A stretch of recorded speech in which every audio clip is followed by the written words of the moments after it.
कौशिक और आप देख रहे हैं महाबहस। आज उत्तर प्रदेश की सबसे बड़ी बहस में होगी बात बिहार चुनाव में हावी उत्तर प्रदेश की सियासत पर, लेकिन उससे पहले वक्त है पॉलिटिकल पंच का।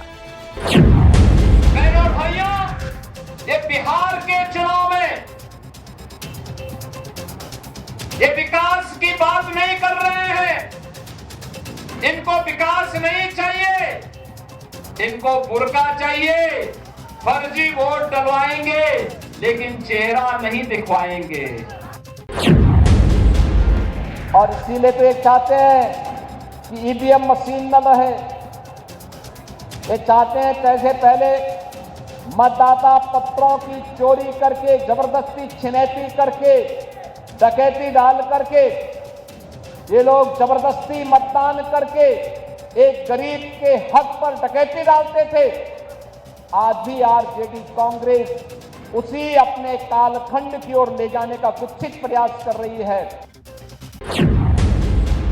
मोदी जी ने कहा कि भ्रष्टाचार नहीं चलेगा, माफिया राज नहीं चलेगा, और जो भी भ्रष्टाचार फैलाएगा, गरीब के हक पर डकैती डालेगा, उसकी जगह जेल में होगी, जेल में। और बहनों और भाइयों, अगर उसका उदाहरण देखना है तो उत्तर प्रदेश में हमने किया है। योगी आदित्यनाथ जी बिहार की बहुत पावन धरती है, वहां पर समता, समानता और शांति की लोग बात करते हैं, लेकिन आप तो सांप्रदायिकता के चेहरा हैं। और क्या वहां पर भी अपनी जुबान से एक बार सामाजिक ध्रुवीकरण, राजनीतिक ध्रुवीकरण करने की कोशिश कर रहे हैं?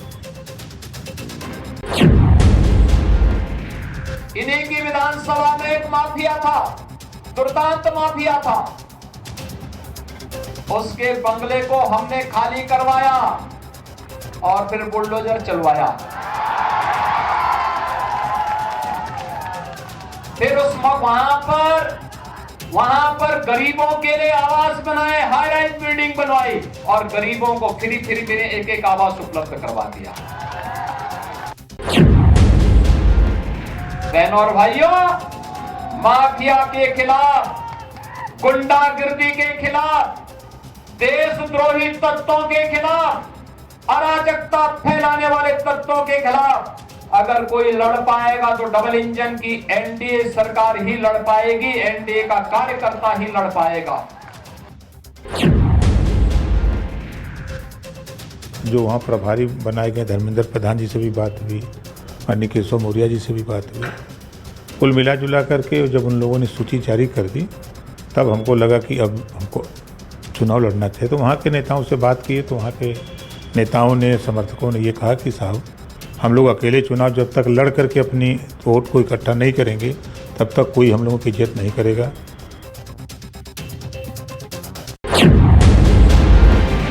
मुख्यमंत्री योगी ने बिहार चुनाव प्रचार के लिए आज 2 जनसभाएं की, जिससे सियासी पारा हाई हो गया। सीएम योगी ने बिहार की जमीन से यूपी वाला उदाहरण दिया कि कैसे यूपी में लॉ एंड ऑर्डर की स्थिति मजबूत है। गुंडे माफियाओं की अवैध जमीन पर बुलडोजर चलाकर गरीबों के लिए वहां पर घर बनाए जा रहे हैं। सीएम योगी ने वोटिंग के दौरान बुर्का हटाकर पहचान दिखाने पर छिड़े घमासान पर विपक्ष पर निशाना साधा और कहा कि इनको तरक्की नहीं, बुर्का चाहिए। एसपी कांग्रेस और आरजेडी पर बड़ा हमला बोलते हुए कहा कि फर्जी वोट डलवाएंगे, चेहरा नहीं दिखवाएंगे। वहीं मायावती ने जहां बिहार विधानसभा चुनाव में सभी सीटों पर अकेले चुनाव लड़ने का फैसला किया, चुनाव के लिए उम्मीदवारों की पहली लिस्ट भी जारी की, तो वहीं ओपी राजभर ने एनडीए में सीट न मिलने से खफा होकर 153 सीटों पर चुनाव लड़ने के लिए प्रत्याशियों की लिस्ट जारी करने की तैयारी कर ली है। बिहार चुनाव में कैसे हावी यूपी की सियासत, इसी पर करेंगे डिबेट, लेकिन उससे पहले हमारे साथ जो गेस्ट पैनल जुड़ा है उनसे आपका तारुफ करा देते हैं। हमारे साथ एसएन सिंह जी जुड़े हुए हैं, बीजेपी प्रवक्ता। हमारे साथ कपिल श्रीवास्तव जी हैं, सपा प्रवक्ता। इसके अलावा हमारे साथ पीयूष मिश्रा जी ज्वाइन कर चुके हैं, सुभाषपा के स्पोक्स पर्सन, और गंगा सहाय जी दलित चिंतक, और उसके साथ ही साथ प्रोफेसर हिलाल अहमद कांग्रेस प्रवक्ता भी हमारे बीच में है। आप सभी का स्वागत है। चर्चा की मैं शुरुआत करूं उससे पहले महाबहस के सवालों पर नजर डाल लेते हैं। सवाल ये, बिहार में चुनाव चलेगा यूपी वाला दांव। एक तरफ बसपा सभी सीट पर उतर गई है, ओपी राजभर की पार्टी सुभाषपा भी इसी की तैयारी में, मुख्यमंत्री योगी वहां पर लगातार रैलियां कर रहे हैं और उत्तर प्रदेश की सियासत में वो जो कहते रहे हैं उन उदाहरणों को वहां की जनसभाओं में वो दे रहे हैं और विपक्ष को घेर रहे हैं। गुंडे माफिया पर वार, बिहार में योगी की ललकार। बुलडोजर मॉडल का जिक्र उदाहरण के तौर पर मुख्यमंत्री योगी ने वहां मंच से किया। बिहार चुनाव में कैसे हावी यूपी की सियासत, चलिए इसी पर शुरू करते हैं आज की डिबेट। और सबसे पहले एसएन सिंह जी, आप ही का रुख कर रहे हैं कि बिहार में ये यूपी वाली सियासत किस तरह देखने को मिल रही है। मायावती उतर गई हैं मैदान में, इसके अलावा ओपी राजभर एनडीए से नाराज हैं, वो वहां सभी सीटों पर चुनाव लड़ रहे हैं। और ये इस लिहाज से भी सवाल है कि अभी तो वो गठबंधन में है, एनडीए से इसलिए नाराज क्योंकि सीट मनमाफिक नहीं मिली, अकेले ही बिहार चुनाव में लड़ गए। अब यूपी में भी उसके बाद चुनाव है 1.5 साल के भीतर। एसएन सिंह जी। जी देखिए, वाइड के तौर पे हम कहें तो एनडीए में ऑल इज वेल, समीक्षा के तौर पे कहेंगे तो चुनाव है, चर्चाएं होंगी, बहुत सारी पार्टियां अपनी चर्चा करेंगी। और इसमें भी आप देखेंगे कि एनडीए के लोग सीट का बंटवारा कर लिए हैं, बूथ मैनेजमेंट की बात कर रहे हैं, मेरा बूथ सबसे मजबूत, ऐसे कार्यक्रमों को लेकर जा रहे हैं। प्रधानमंत्री जी कार्यक्रम लेकर जा रहे हैं, नीतीश जी जा रहे हैं। लेकिन उधर दूसरी तरफ आप देखेंगे ना, सीट का बंटवारा जीरो, नेता जीरो, नीति जीरो, नियति जीरो। तो जो कुछ भी है वो गठबंधन में है, महागठबंधन में है। एनडीए में तो किसी तरह की हार है, पहली बात, क्योंकि एक दिन का समय रह गया है। कल मुझे लग रहा है प्रथम चरण का लास्ट डे है, और अभी तक जो है वो राहुल गांधी जी इटली मलेशिया घूम कर आए हैं, और उनके सहयोगी अगर दिल्ली तक भी जा रहे हैं तो समय नहीं मिला, इसलिए उनको चिंता करने की बात है। यहाँ तो एनडीए के तमाम दल, घटक दल देखेंगे अपने संपूर्ण प्रत्याशी घोषित कर चुके हैं, पहली बात। दूसरी बात, कौन क्या लेकर जा रहा है। ये जो चुनाव है, हमने एक नारा दिया, 2 भाई 1 विचार, और फिर से एनडीए सरकार।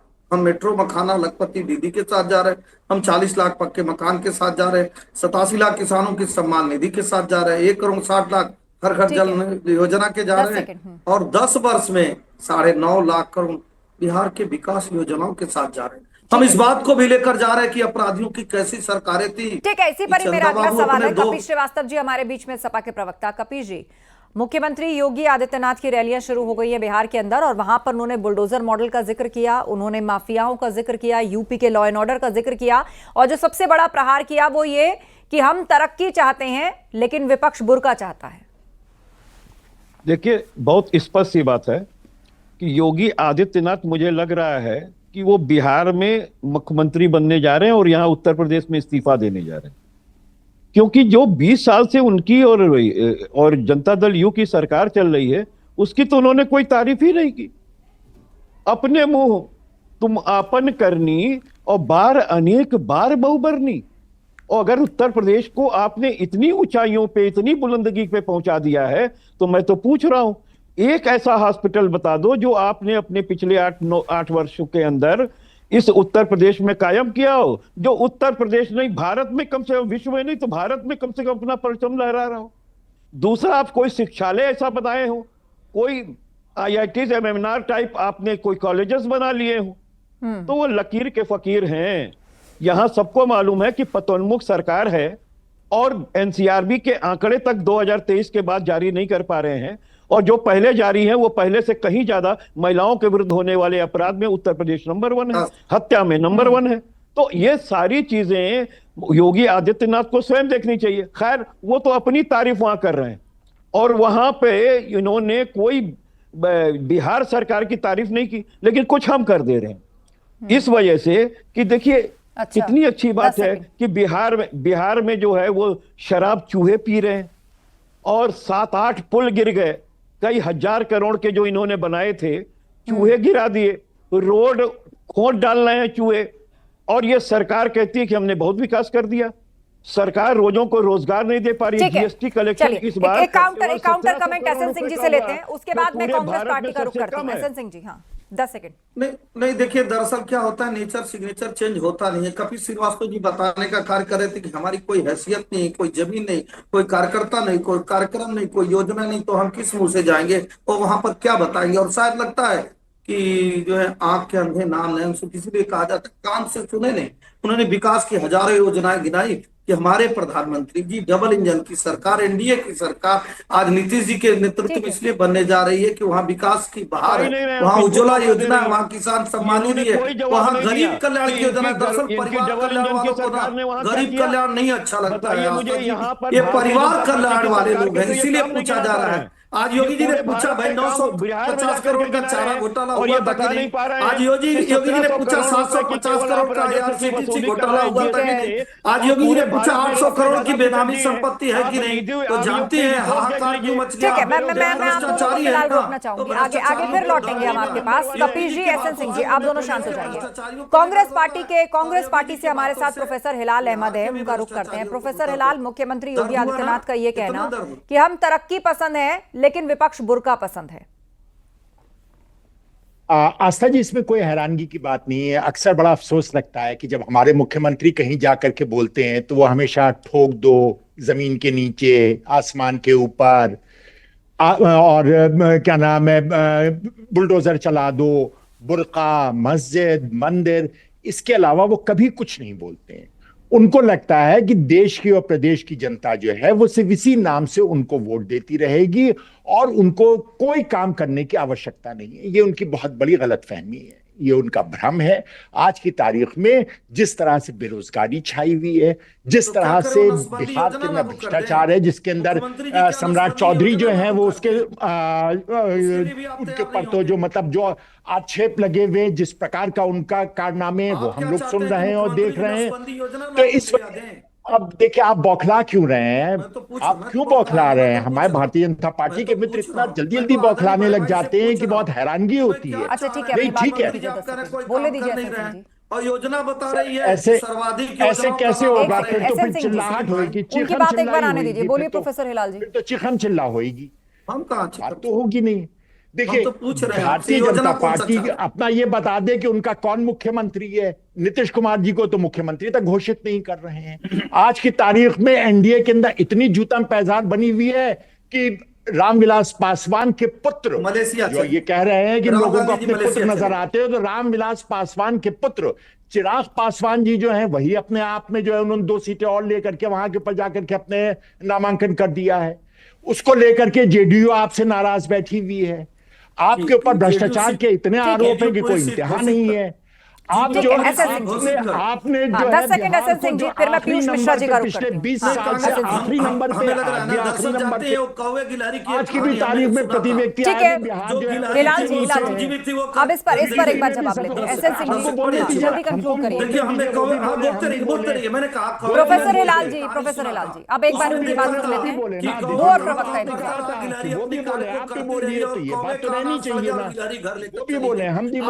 ठीक है, होगा नहीं कि एक बोलता रहेगा दूसरा। प्रोफेसर हिलाल जी, मैं आपसे कह रही हूँ कि आप कुछ सेकंड रुक जाइए। इस पर जवाब एसएन सिंह जी से ले, फिर मैं लौटूंगी।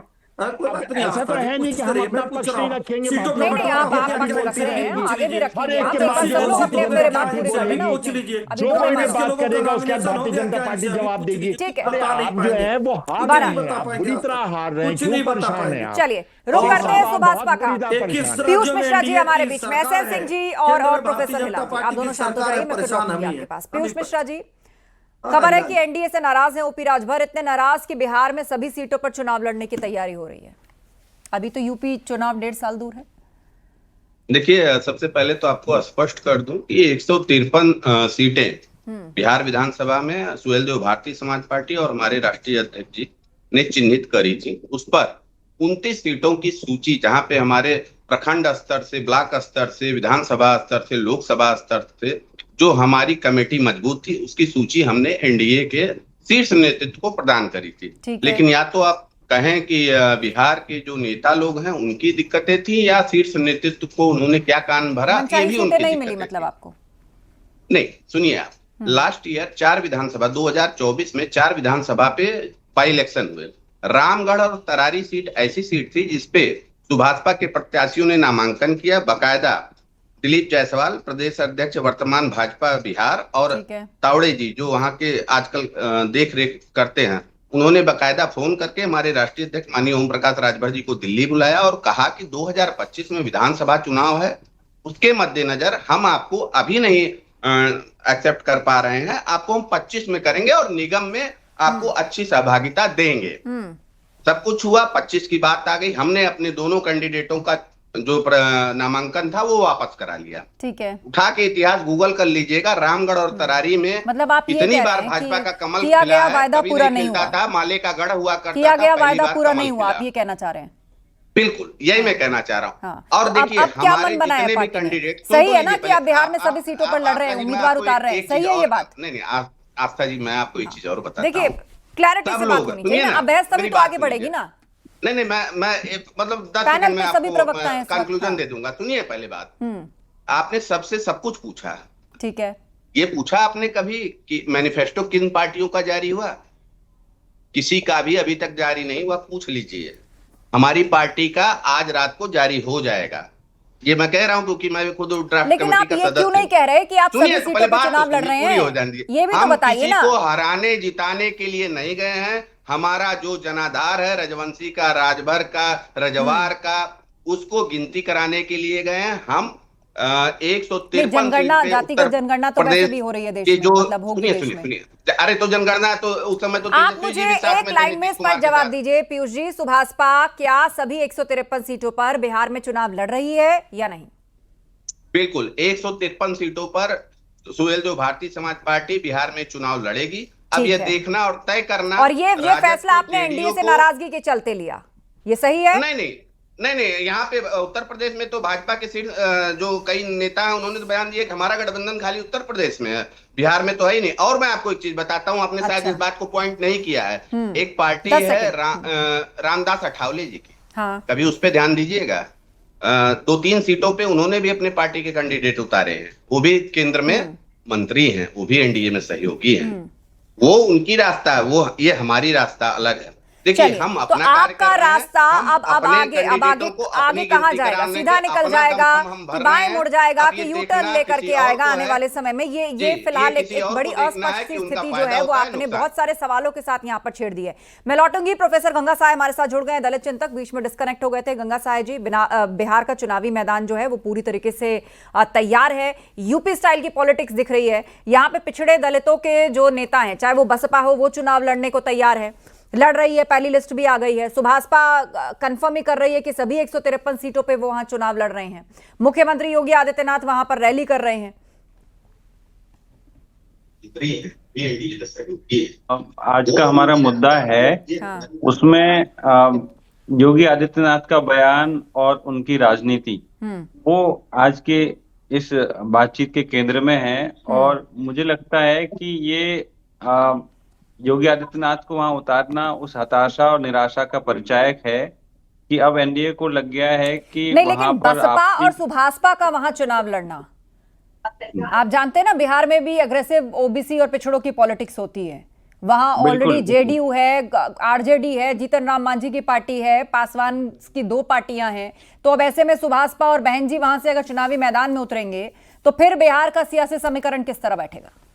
बिहार की जो राजनीति है वो कहीं ना कहीं सामाजिक न्याय की राजनीति है। और वही पार्टी वहां पर विजेता होगी जो सामाजिक न्याय की सच्ची लड़ाई लड़ रही होगी। इसलिए वहां पे एक तो ये बात स्पष्ट कर देना जरूरी है कि ये जो बुर्के वाली बात कर रहे हैं, तो इस तरह की सांप्रदायिकता की और ध्रुवीकरण की राजनीति के लिए वहां पर जगह नहीं है। आपको लग रहा है इन पार्टियों के बिहार के मैदान में उतरने से पिछड़ों का या दलितों का जो वोट है उसमें किसी का नुकसान होगा तो किसका होगा? इन पर क्या प्रभाव पड़ेगा और वहां पर जो ऑलरेडी बिहार के छत्रप हैं या फिर जेडीयू है उस पर क्या प्रभाव पड़ेगा? देखिए, वोटर ये देखता है जब कई सारी पार्टियां जो एक ही विचार की हो, उनमें से वो देखता है कि कौन जीत सकता है और कौन सामाजिक न्याय की लड़ाई लड़ सकता है। इसलिए वो जो वोटों का बंटवारे का भय है, मुझे लगता है कि ऐसा कोई भय नहीं है। वास्तव में वो हर सीट पर वहां के वोटर ये तय करेंगे, चाहे वो बाहर की पार्टी है या बिहार की अपनी पार्टी है, वो सामाजिक न्याय की लड़ाई कौन मजबूती के साथ हमारी लड़ सकेगा, उसी को वो वोट करेंगे। ठीक है, एसएन सिंह जी, उसके बाद मैं कपीश जी का रुख करूंगी। बड़ी अच्छी बात इन्होंने कहा और मैं इसी को आगे बढ़ाता हूँ। जो सामाजिक न्याय की लड़ाई लड़ना जब बिहार में शुरू हुआ, पारिवारिक लड़ाई को छोड़ के, जाति संघर्ष को छोड़ के, धार्मिक संघर्ष को छोड़ के, भागलपुर के दंगे को छोड़ के, सिवान के दंगे को छोड़ के, तब जाके बिहार का विकास शुरू हुआ। और वो किसके नेतृत्व में? एनडीए के नेतृत्व में, नीतीश जी के नेतृत्व में शुरू हुआ। और लोग तुलना कर रहे हैं। और मैं तो एक बात कह रहा हूँ, कहीं पे भी अगर 20-20 साल तक सरकारें हैं तो ऐसे थोड़े जनता का विश्वास और भरोसा है कि ये डबल इंजन की सरकार जिस तरह से विकास की कार्य कर रही है। आज लोग डीपी लगाते हैं कि बिहारी फर्स्ट वाला, नहीं तो लोग बिहारी को तो खराब शब्दों से नवाजते थे। मुझे लगता है कि उत्तर प्रदेश में जो पार्टियां हैं वो स्वच्छंदता से, चाहे वो समाजवादी पार्टी हो चाहे बहुजन समाजवादी पार्टी, वो भी अपने भाग्य को जाके वहां पे आजमा सकती है। लेकिन वहां का आज तक का जो भी जातीय समीकरण रहा है वो विकास का समीकरण रहा है। हाँ, एक समय था 90 का दशक था जब जाति की राजनीति चलती थी, अब जाति की राजनीति नहीं चलती है। अब मेट्रो मखाना महिलाओं को 10,000 रुपया देकर विकासीकरण की बात आप कुछ गलत समझ गए हैं। जी आज नीतीश सुनिए, आपने एक तरफ तो आज नीतीश जी की छवि जिस तरह से बिहार में गोरखे की बात कर रहे हैं, दूसरी तरफ आप सामाजिक न्याय की बात कर रहे हैं। बिहार दोनों बातें कैसे करेंगे आप? ये विकास जो कोई शब्द नहीं है। सामाजिक न्याय में सभी को साथ में लेकर चलने की बात है, सबको साथ में लेकर चलने की बात है। ठीक है, आप बहुत सारे लोगों को तो हमेशा बाहर रखते हैं। समरसता को जो उज्ज्वला योजना दे रहा है, जो उजाला योजना दे रहा है, जो किसान सम्मान निधि दे रहा है, जो गरीब कल्याण की योजना चला रहा है, परिवार कल्याण की अवधारणा है, ये बिहार की समरसता पसंद आने वाली। सामाजिक समरसता इस नाते नहीं बढ़ेगी। सामाजिक न्याय में सबको साथ में लेना है, सिर्फ नारा देकर के वास्तव में। ठीक है प्रोफेसर गंगा साहब, एसएन सिंह जी, मैं आप दोनों को रोकती हूँ। कपिल श्रीवास्तव जी का नहीं बढ़ेगी कि जाति। ठीक है, मैं लौटूंगी आपके पास। कपिल जी का कपिल जी, अब ये जब कंफर्म ही हो चुका है कि, और भाजपा के प्रवक्ता ने कह ही दिया है कि उत्तर प्रदेश में हमारा सहयोग एनडीए के साथ है, बिहार में नहीं है, वहां हम सभी सीटों पर लड़ रहे हैं। बहन जी की पार्टी पहले से ही वहां पर लड़ रही है और कांग्रेस पार्टी ने भी वहां पर बहुत ही जिसे कहते हैं कि अग्रेसिव प्रचार प्रसार किया है। तेजस्वी यादव है, वो वहां के मैदान में है। सीएम योगी आदित्यनाथ की वहां पर रैलियां शुरू हो गई हैं। तो जो बिहार की ओबीसी पॉलिटिक्स है, क्योंकि आप भी पीडीए की बात कर रहे हैं, बिहार तो गढ़ है, इसकी पॉलिटिक्स का कहा जाता है, तो अब ये क्या यूपी जैसा ही समीकरण तकरीबन यहां दिख रहा है, या फिर सुभाषपा का रास्ता अलग, या ये एक टेस्ट हो जाएगा यूपी के लिए पिछड़ा दलित पॉलिटिक्स का? नहीं, देखिए, पीडीए तो पूरे भारत के अंदर है, ऐसा थोड़ी ना कि केवल उत्तर प्रदेश के अंदर। हम जो समता मूलक समाज की स्थापना के लिए इंडिया गठबंधन काम कर रहा है, वो उत्तर प्रदेश में भी वैसा ही है और बिहार में भी वैसा ही है। सबसे बड़ी दुखद स्थिति ये है कि इनके अपने ही ओबीसी के जो बड़े नेता उत्तर प्रदेश में ये अपने आप को स्वयं को कहते हैं कि वो फलां है, जिनका मऊ में ड्यूटी भी लगाया गया था। तो मैं तो एक बात ये पूछ रहा हूं कि उनकी ड्यूटी वहां क्यों नहीं लगाई गई? अगर राजभर साहब को 4-5 सीट दे दिए होते तो इनका क्या चला जाता, एक सामाजिक समरसता बनते हुए दिखती। लेकिन नहीं, इन्हें सब इकट्ठे चाहिए भाई।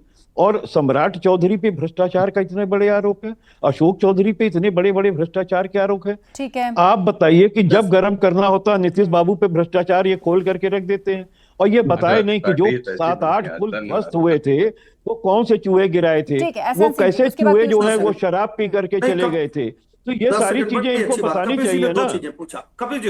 कपिल जी पीडीए की बात की, निश्चित तौर पर पीडीए मतलब परिवार डेवलपमेंट अथॉरिटी नहीं होता, पीडीए मतलब पिछड़ा होता है, दलित होता है। फालतू की बातें करना बंद कीजिए। जो मैं सीधी बात पूछ रहा हूँ, आप मुझे सिर्फ इतना बता दीजिए, जो मैं पूछ रहा हूँ, आपने सुहेल देव पार्टी को क्यों नहीं माना? समाजवादी आप पार्टी राजभर लोगों का वोट नहीं लेना पीडीए चाहते हैं समाजवादी क्या? पार्टी राजभर लोगों को उत्थान नहीं करना चाहते समाजवादी हैं क्या? पार्टी का राजभर पीडीए साहब का अलग है उत्थान और नहीं करना बाकी देश चाहते का क्या? पीडीए अलग है। राजभर जी को पीडीए अगर के आप नाते ही 5 सीट चले कहीं जाते मोहन यादव जी आप जो मुख्यमंत्री है हो जाते पासवान जी को हैं, कह कहीं रहे देश की हैं, आप कह रहे हैं कि राष्ट्रपति आप आदिवासी हो जातिवादी जाती है, राजनीति कहीं नहीं देश का करते। प्रधानमंत्री आप पिछड़े समाज से हो जाता है, दलित वोट कहीं देने बिहार के का लिए मुख्यमंत्री देते हैं। पिछड़े समाज से हो लेकिन जाता एक है। सेकंड, अपने वो अपने पिछड़ा वो न्यायिक व्यवस्था के तहत है, लेकिन जो आपका अपने अपने वक्त पर बोलिए। 4 बार मुख्यमंत्री बने, 4 बार कपिल जी रुक चारों में जाइए, जवाब सुन लीजिए उनका, फिर आपको मौका मिलेगा। अपने अपने वक्त पर बोलिए आप लोग। SN Singh ji 10 second complete करिए, उसके बाद कपिल जी। ठीक है कपिल जी, होल्ड करिए एसएन सिंह जी कर दिया।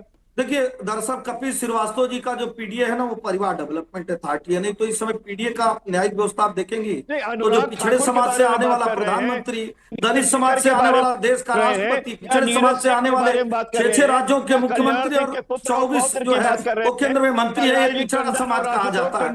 लेकिन जो इनका पिछड़ा है ना, वो केवल परिवार का है। कांग्रेस और समाजवादी पार्टी दोनों पिछड़े का नाम लेती है और परिवार को, मुखिया को प्रधानमंत्री, परिवार के मुखिया को मुख्यमंत्री मुख्यमंत्री बनाएगी। इस नाते देश की जनता को जानकार है ना, देश की जनता होशियार है, वो जानती है कि साइकिल से चलने वाला आदमी 10,000 करोड़ का हो गया और बिहार में 90,000 करोड़ का हो गया। एक सेकंड, मैं आप दोनों को रोक रही हूँ। जनता को कांग्रेस पार्टी से प्रोफेसर हिलाल साहब हमारे साथ हैं। एक सेकंड, एसएन सिंह जी, कपिश जी, आप दोनों अपनी बात रख चुके, आप कुछ सेकंड के लिए होल्ड कीजिए। प्रोफेसर हिलाल जी, बिहार के चुनावों में जो बुर्का हटाकर पहचान दिखा करके चेकिंग और उसके बाद जो वोटिंग की बात हो रही है, इसे लेकर भी खूब राजनीति हो रही है और इसी का ही जिक्र आज मुख्यमंत्री ने किया है। और ये सिर्फ बिहार की बात नहीं है, पूर्व में भी इसे लेकर एक इशू बन चुका है। क्यों राजनीतिक पार्टियां सुरक्षा या पहचान से जुड़े मसलों पर यह धार्मिक एंगल लेकर आती हैं? क्या यह जरूरी है? देखिए, जहां तक कि हमारे मुख्यमंत्री का सवाल उठता है तो उन्होंने हमेशा ही इस तरह की राजनीति की, कोई ये नई बात नहीं है। आप हमारे मुख्यमंत्री से इसके अलावा किसी भी चीज की अपेक्षा नहीं कर सकते। जहां जाते हैं वो सिर्फ यही बात करते हैं, क्योंकि उनको मालूम नहीं कि मंत्री जी चुनाव उनके पास उत्तर प्रदेश के बारे में बताने को कुछ नहीं होता है। उनके पास जो है वो आज की तारीख में सबसे आगे उत्तर प्रदेश और बिहार, ये दोनों क्राइम रेट पे क्यों है नहीं बता सकते। ये नहीं बता सकते हैं कि आज भी बिहार में पिछले 20 साल से इनकी हुकूमत है, लेकिन फिर भी प्रति व्यक्ति आय में सबसे नीचे आज भी बिहार है। 20 साल पहले भी था, आज भी सबसे नीचे है। आज की भी तारीख में जो वहां के ऊपर इकोनॉमिक ग्रोथ है, जो आर्थिक वहां के ऊपर जितनी भी विकास है, उसके अंदर आज भी सबसे नीचे। और ये आंकड़े आप ही के यहाँ के हैं, ये किसी और के यहाँ के आंकड़े नहीं, नीति आयोग के दिए हुए ये सारे के सारे आंकड़े हैं। तो जाहिर सी बात है उस पर नहीं बोल सकते। चुनाव आयोग कहाँ किसके अंडर में है? सेंटर के अंडर में है। सेंटर के कहने के ऊपर वो नाम जोड़ता है, नाम काट देता है। तो जाहिर सी बात है अगर वहां के ऊपर केंद्र चुनाव आयोग काम कर रहा है तो कौन अपना चेहरा दिखाएगा, कौन नहीं दिखाएगा, चुनाव आयोग जो है वो तय करेगा। जानते हैं चुनाव जब केंद्र में दूसरे की सरकार बन जाएगी ना। प्रोफेसर हिलाल जी, आप सुन लीजिए जवाब इस पर। अब सुन ले, केंद्र में जब दूसरे की सरकार बन जाएगी तो हिलाल जी जवाब सुन लीजिए इस पर। लेकिन हिमाचल और कर्नाटक में इनकी सरकार बनती है तो चुनाव आयोग इटली का होता है, चुनाव आयोग जापान का होता है, चुनाव आयोग यूएस का होता है, तभी चुनाव होता है। पहली बात। चलिए, समय खत्म हो रहा है मेरे पास, कंक्लूड करिए। तो बिहार की राजनीति में उत्तर प्रदेश चुनाव जैसी क्या एक समीकरण के हिसाब से, दलों की राजनीति के हिसाब से क्या एक झलक दिख रही है? विषय बहुत सारे हैं, मुद्दे बहुत सारे हैं और असल फैसला जनता के हाथ में। आप सभी का धन्यवाद इस चर्चा में शामिल होने के लिए। तो मुख्यमंत्री योगी आदित्यनाथ भी बिहार में रैलियां कर रहे हैं। सीएम योगी ने वोटिंग के दौरान बुर्का हटाकर पहचान दिखाने पर चढ़े घमासान पर विपक्ष को निशाने पर लिया और कहा कि इनको तरक्की नहीं बुर्का चाहिए, जिस पर कांग्रेस और तमाम विपक्षी दलों ने हमला किया है। महाबहस में इतना ही। खबरें जारी हैं, आप बने रहिए हमारे साथ।